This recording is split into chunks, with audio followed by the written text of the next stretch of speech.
this is update for January 4, 2023, day 315 of the war, end of the date update. So I'm going to start actually with new military equipment that Ukraine is getting. There's number is not disclosed, but estimate is between 50 and 150 units of this. It's called AMX-10. It's French. Basically, this is, I'll say it's an anti-tank, armored support vehicle, something like that. That's probably the best way to classify it. This was designed in 70s and produced from mid 70s to mid 90s. Some of them is still part of the French army. So what what is this? Is this something sort of like game-changing weapon? It's not. As you can imagine, Ukraine doesn't get, for the most part, game-changing weapons, with few exceptions, such as HIMARS rocket systems, some long-range high-precision howitzers that we discussed, right? And then Patriot anti-air defense systems. But so this one is not. What this AFE is capable. It has 105 millimeter cannon. That is sort of the goal is for the most part to take out enemy tanks from ambush positions. So if it goes in head-to-head attack, it's going to be definitely annihilated basically by the former Soviet tanks. And so because it has very light armor, so the only way to fight is using ambush positions. And to make things even more complicated, this cannon is obviously not powerful. It's designed in the 70s, so it's basically was designed to knock out things like T-62, T-55. So it's kind of like behind in its sort of let's say in its age, and so the only way for them to knock out T-72 or T-64 or T-80 or T-90 is really from ambush positions that are about like 500, 600, 700 meters or less, obviously. And that, as you can see, this is pretty suicidal attacks, or more of a luck, or really someone has to be really skilled in terms of ambush positions. Meaning not ambush, but in terms of like as a skilled team is skilled and trained at ambushing and destroying tanks. So my take on this, they will be fairly quickly all knocked out. They are helpful if there is no Russian tanks. They are helpful to knock out things such as BMP-3, which is liked by the Russian and Ukrainian troops. It has thicker armor than AMX-10. Obviously, the BMP-3 was designed, I think, mid 2000s. So it's definitely sort of more advanced piece of equipment relative to AMX-10. The reason it's more advanced is because it also has dual 30 millimeter cannon, which is excellent tool for the field support. Much better than any kind of machine gun. This AMX has machine gun, but that's essentially I wouldn't say useless, but it's not a match to 30 millimeter automatic cannon that BMP-3 has, and plus it has also 100 millimeter cannon just for more like high explosive rounds and so just general infantry support. So in a way, it's kind of like a very light, very primitive assault gun, except it has actually a turret, and that's why it's sort of somewhat popular in the Russian army. For the Russian, the good thing for Ukrainian side is that the Russian industry doesn't produce many of this. Actually, it capable of producing very few, so they don't create as much sort of problems for Ukrainian side. But so this AMX-10 is only sort of reliably can be used without basically being burned out pretty quickly against Russian IFEs, so BMP-1, BMP-2, and BMP-3. So this is the best tool. It can get them from like up to 2,000 meters, probably even more, especially in the case of BMP-1. That's like you can kill that one probably even from 4 kilometers.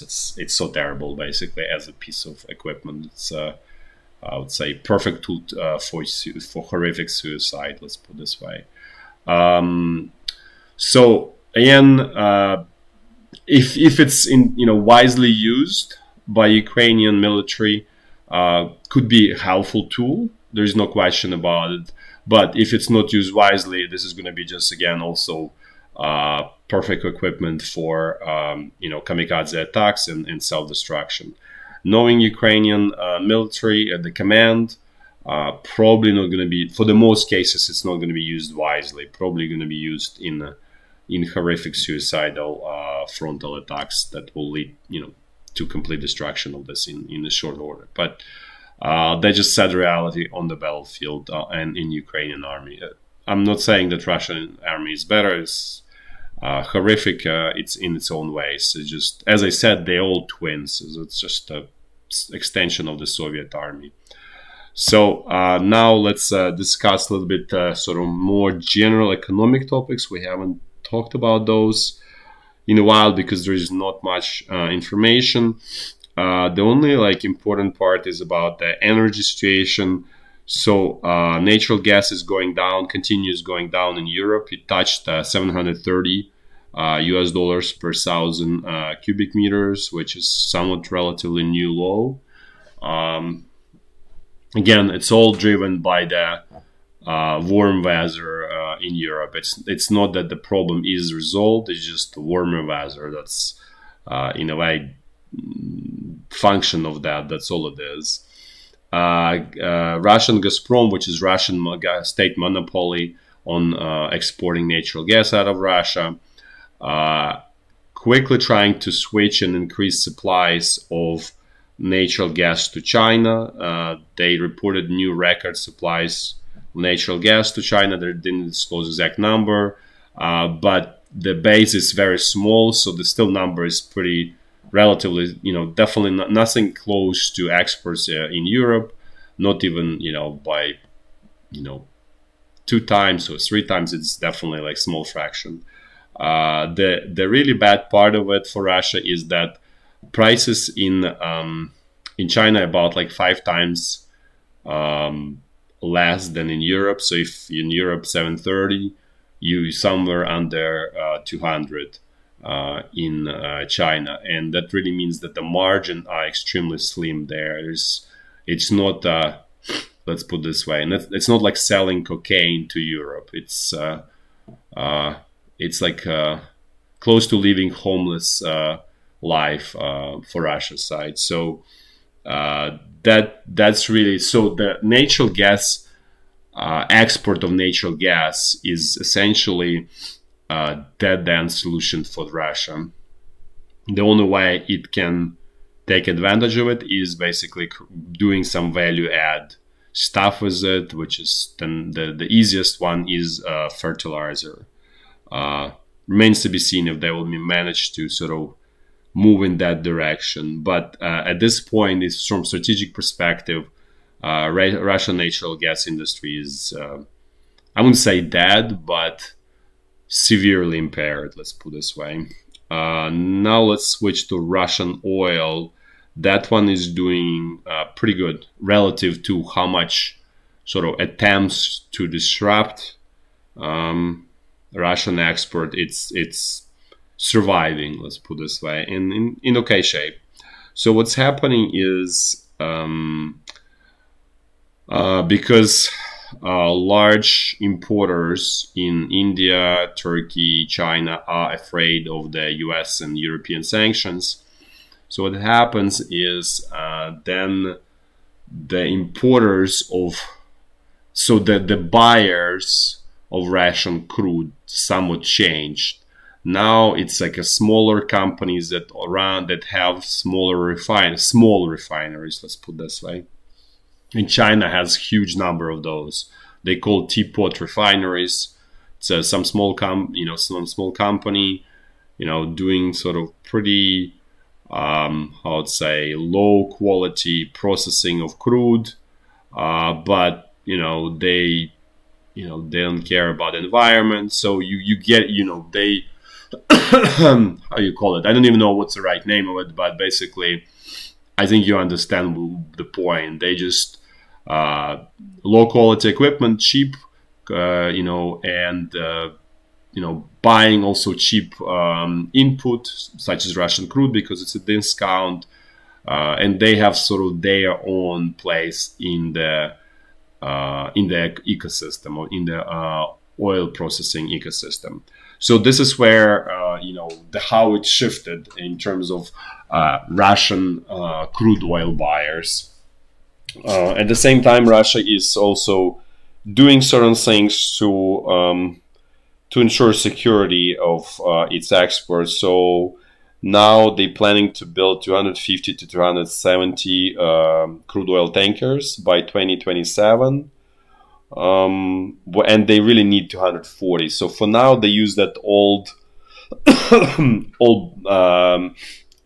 crude oil tankers that they purchased, sort of call it like this black market fleet of Russian crude oil tankers. But they understand that they need to sort of switch to more sort of reliable solutions. So basically, they're building these tankers. They're also building new shipyards in Murmansk and Russian Far East. So they definitely putting energy in this direction and money. The only question which is in Russia is the biggest question is execution, which is pretty terrible generally in Russia, and that's why many of these big projects end up in nothing.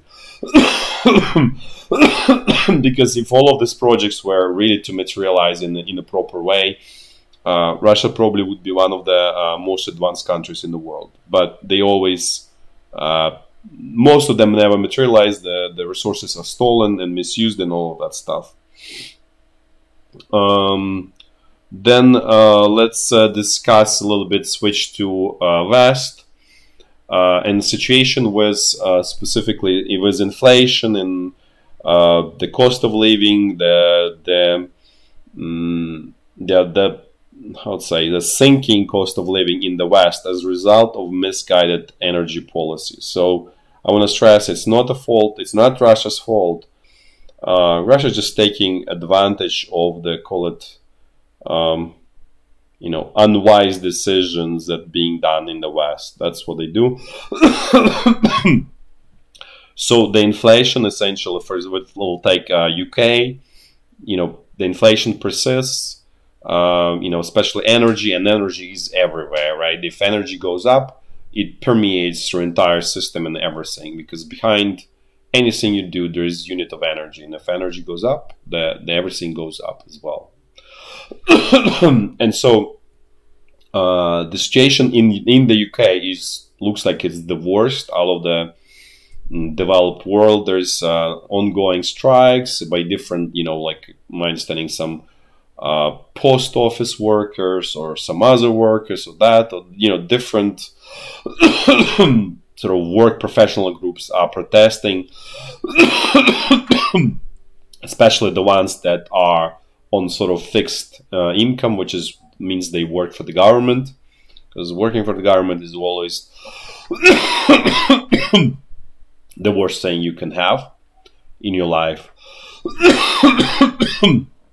Because you're always underpaid, horrifically underpaid. So, and that's why these groups are protesting. So, what UK government is doing, instead of actually addressing the problem, sorry for this, what they do is they decided, like, okay, we're gonna sue everyone who tries to protest, and you're supposed to work, basically. So it's like the response is actually pretty typical, I would say, Russian Chinese response by basically using force instead of actually proactively trying to resolve the problem. So as a result, you can imagine the situation in the UK is not getting better, and it's gonna be more sort of combusting, more explosive. And you know, and I think like what end of September, I mentioned that Sunak is no better. It's a terrible, misguided person who doesn't know what he's doing, just enjoying his time and just more personal, you know, personal, satisfying personal ego there. Basically, that's all it is. Then in the U.S. There was also, you know, legislation passed that increases spending, government spending, which will turn into more inflation, which was starting to kind of go down because of what Federal Reserve is doing in the U.S.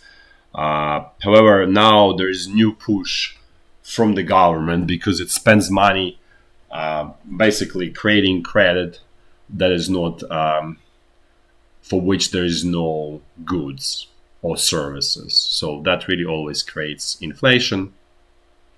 So there will be some new inflationary push. To what extent it's going to be,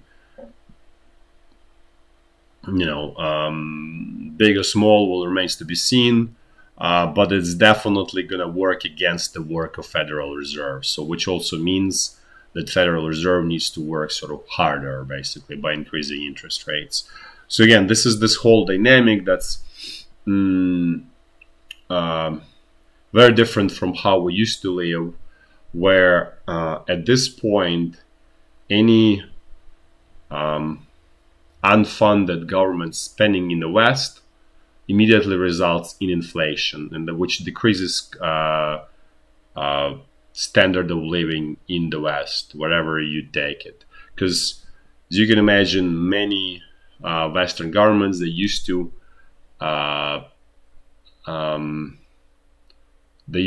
of maintain the living standards by basically borrowing, right? And now this borrowing is not possible, and the reason for that is because the global economy is essentially disintegrating, separating into this big silos, which is one is China, Russia, Iran, and so on.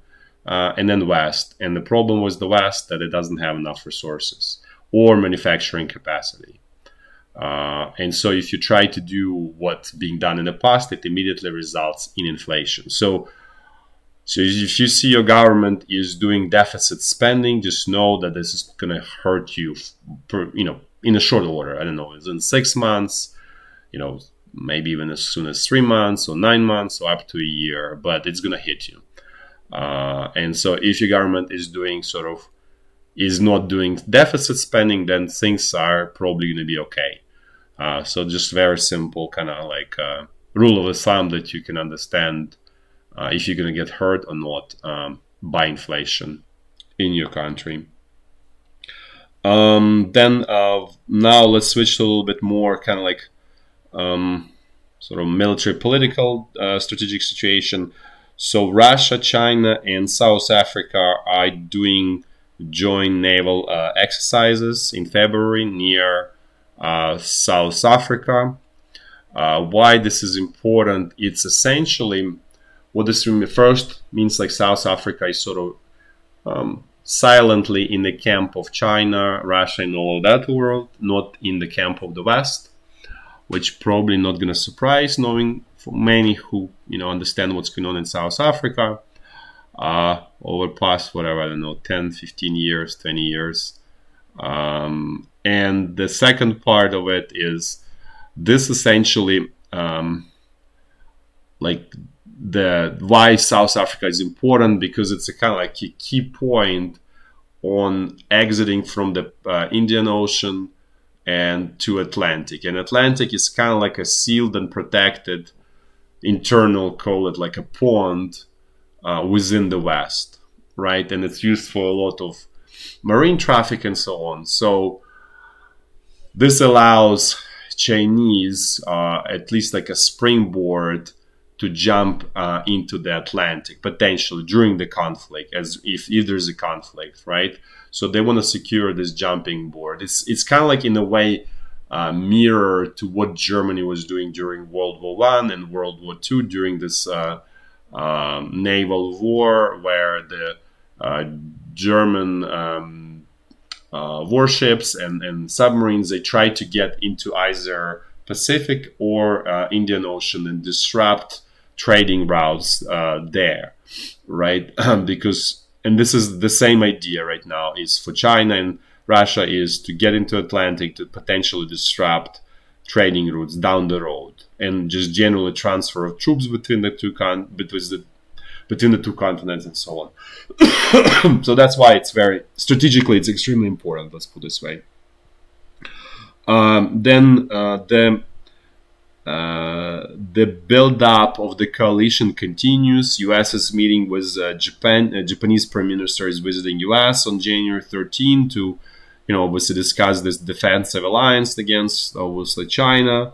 Sort of nothing new here, but just to kind of keep you in the loop that this is, things continue. Then there's very interesting news about the Philippines. So Philippines president went to China, where he was talking about, having more closer economic ties with China, and he expects some, money from China for infrastructure projects in Philippines. At the same time, I mentioned before, U.S. is building military bases there, strongholds in Philippines. So this is extremely unwise policy by the Philippines leadership, which almost guarantees that Philippines are going to be battlefield between the two if conflict erupts, and basically the country is going to be totally devastated as a result. Because trying to sit on sort of two chairs at the same time is the worst idea during the conflict. Because this is exactly where the conflict is going to be happening, because you're sitting on two chairs. But that's what people in Philippines thinking that this is the right choice for them. Now let's switch to Ukraine.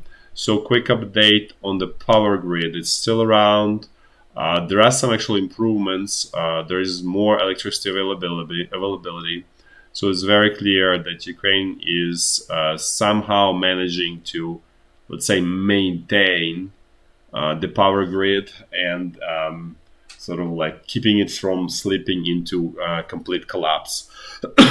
There is a forecast that end of this week there will be fairly cold weather, somewhere like close to -20 Celsius, which is gonna put the whole system to the test.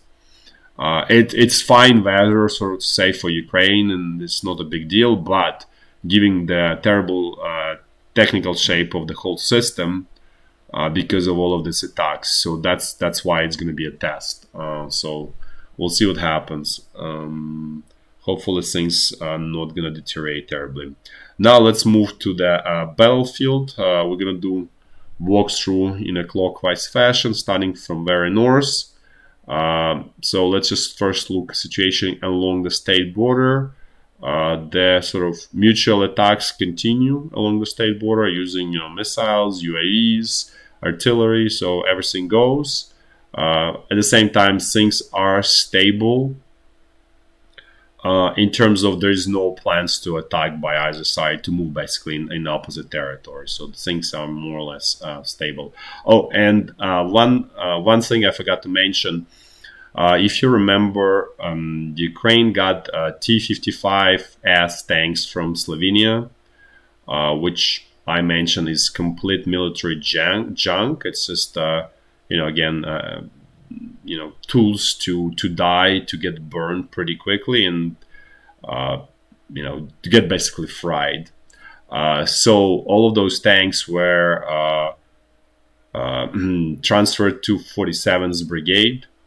So they are not on battlefield yet, but I would say I don't envy people who are in that brigade if things, if it needs to go into the fight, because that's just kamikaze tool, unfortunately. Okay, let's continue. Now let's look at the North Lugansk front line. Since here are more or less the same, as you can see, Russian attacks in the same sort of direction, same areas more or less. This road towards Kupiansk, they're trying to push Ukrainian troops without success, and then they're trying to destroy this small bridgeheads that Ukrainian army got on the eastern side of the stream. So nothing really sort of notice here. Things are fairly stable here.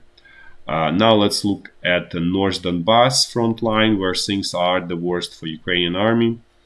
So it was extremely busy day in terms of Russian attacks. As you can see, they pretty much active everywhere. They try to actively push and stress Ukrainian defenses everywhere.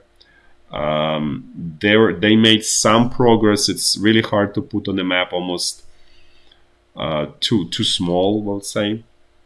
But they captured the railroad station here, like on the eastern side of Soledar. So basically some progress here. This is not sort of critical, this loss at all, because Soledar is actually by itself is excellent defensive position, because there are salt mines there. So you really can almost survive even nuclear attack there.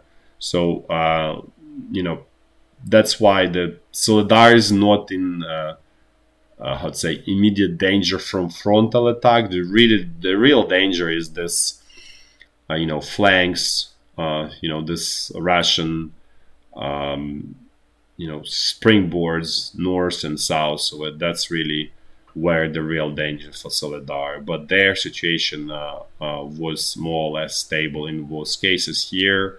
That's also, this one is especially kind of like a dual purpose, that the one that's Pitgorodny and then Poroskovivka, because it's, you know, can be used to sort of threaten Bakhmut and also threaten Soledar. So this one is even more strategically important from the whole setup here. But as you can see, the situation on the front line here is pretty bad for Ukrainian side. Then let's look south of Bakhmut. Things also very active, as you can see. Russian troops are trying to attack where there is a very clear opportunity for them. Basically, Klishchiivka and Kurdymivka. They're trying to get out of Kurdymivka and kind of move north towards the Ivanivske, because at that point, if they reach close enough to Ivanivske, it probably will force hands of Ukrainian side to retreat from Bakhmut, basically. And the retreat is going to be probably behind this Donbass freshwater channel, basically, as you can see here.